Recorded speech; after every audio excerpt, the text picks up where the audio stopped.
Welcome back, everyone. Jim here. Yeah, wintertime here in Maine. Beautiful. See your breath.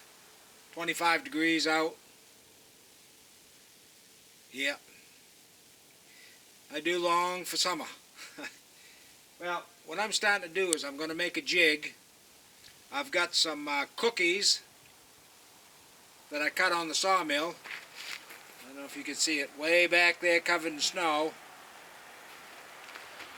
I cut these maple, sugar maple, hard rock maple cookies, and I'll post the video below what number it was when I cut them. When I had cut them, they had already been drying for a year on the stump, and since I cut them, they've been drying all summer long. And I'm going to make a router jig, flattening table, so I could take a little skim off the top and off the bottom, get them flat so I can start working them. This first one's going to just be a friend of ours runs a store, and she wants one for a cutting board. These are 3 inches thick right now, so by the time I'm finished, there'll be at least 2.5, 2 3/4 maybe. Let me show you what one looks like. Yeah, so these are all 3 inches thick and about 26 inches wide and somewhere 30 inches something long. Spaulted sugar maple. You can see I've got quite a pile of them. So I'm going to work on one, see what we can turn out. Once that's finished, we'll try doing some of these other rounds. These are 2-inch thick paper birch, which has been drying for a good year. We'll try some of those, maybe some little turntable widgets or something. I'd love to continue working in the shed, but I don't have any heat in the shed. I haven't really got much for heat in here. I got a salamander that I use, but at least it's comfortable. So 25 degrees outside. I'm a bit of a wimp. I just didn't want to work out there, so I'm working in the garage. But anyway, this is the beginning of the table that I was telling you about. It's actually upside down. This will be the surface that I work off them, and these will be attached underneath thusly, and they will become,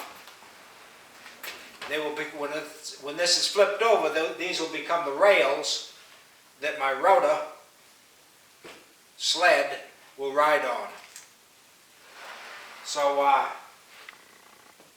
I'm probably not going to keep the camera on the whole time. I just wanted to see what I'm doing here. And as soon as I get these attached and glued on, I'll flip it over and give you another preview.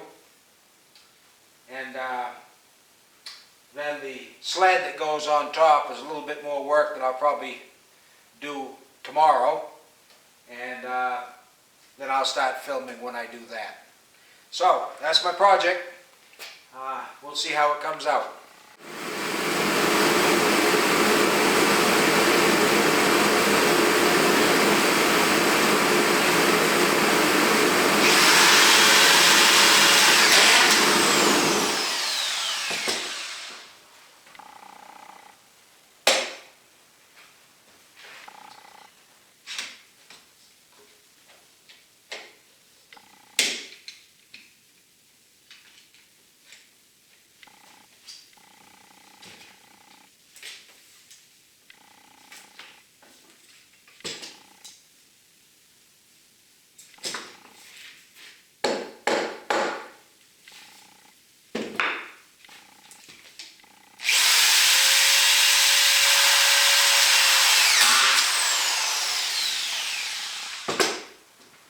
That screw gun sure makes things a lot easier.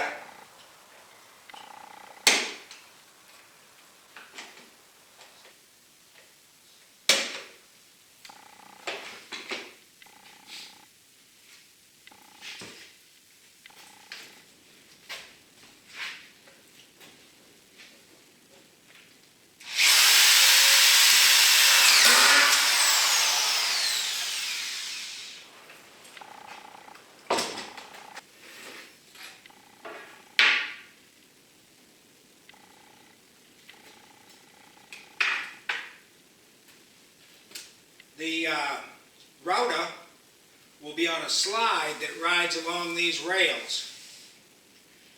The rounds that I showed you in the shed will sit right in the middle, and when I'm done, the router will be able to go back and forth along here and shave the top of those things off to make sure they're pretty good and flat.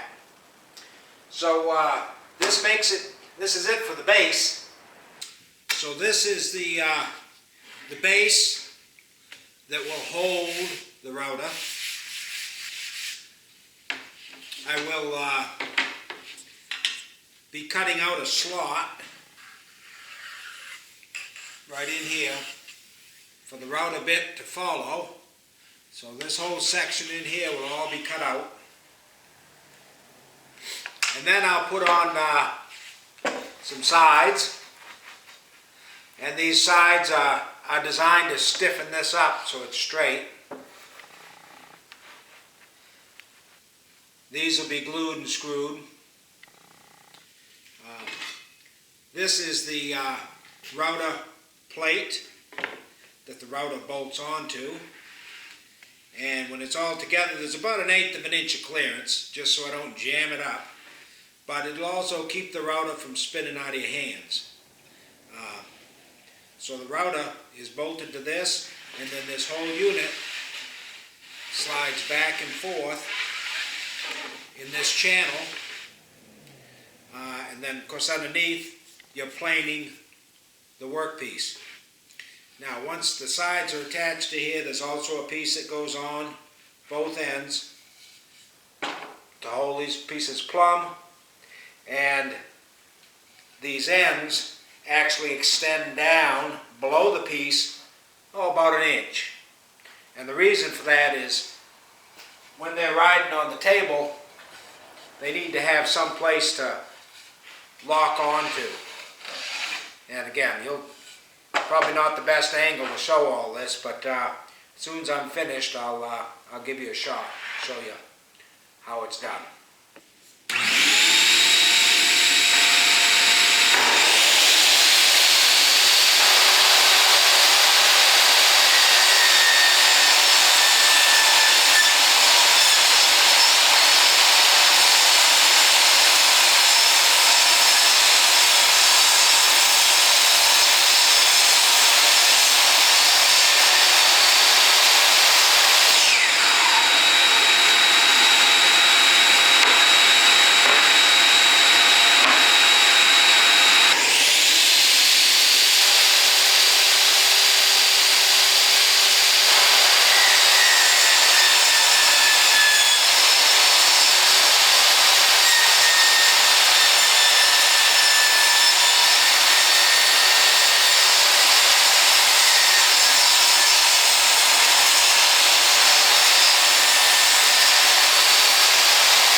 This box that I was making with the cutout,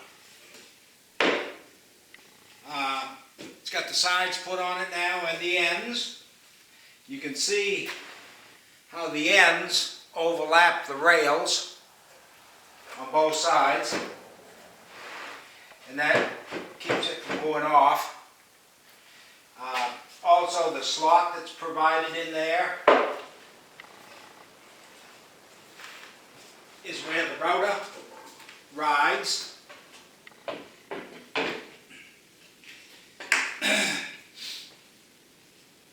As I'm taking a cut on the piece that's laying in here, the router will go back and forth. Then I will slide the jig a little bit, go again, until I've planed the whole top so that it's flat. And at that time I'll take the piece that's on the table, flip the work piece over, and do the same thing to the back side. And that should work pretty good. The pieces that I have, you saw earlier in the video, are maple rounds, sugar maple, hard maple, rock maple, Spaulted maple. I'm hoping they look good once we take a couple cuts off it so we can see the fresh wood. So, that will do it. I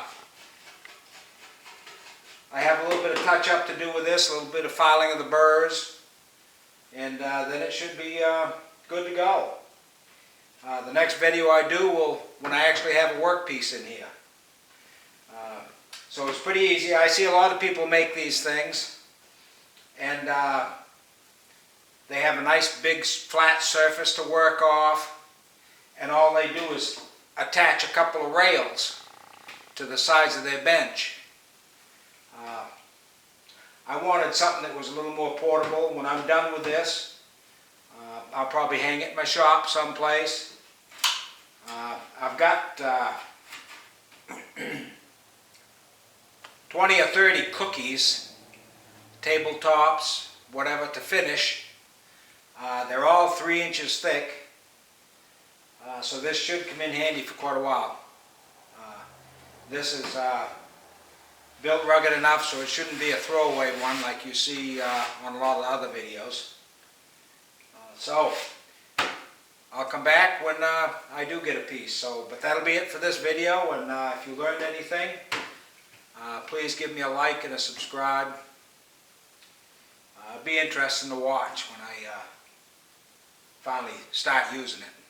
Thanks again. Hit that bell icon, and we'll catch you on the next video.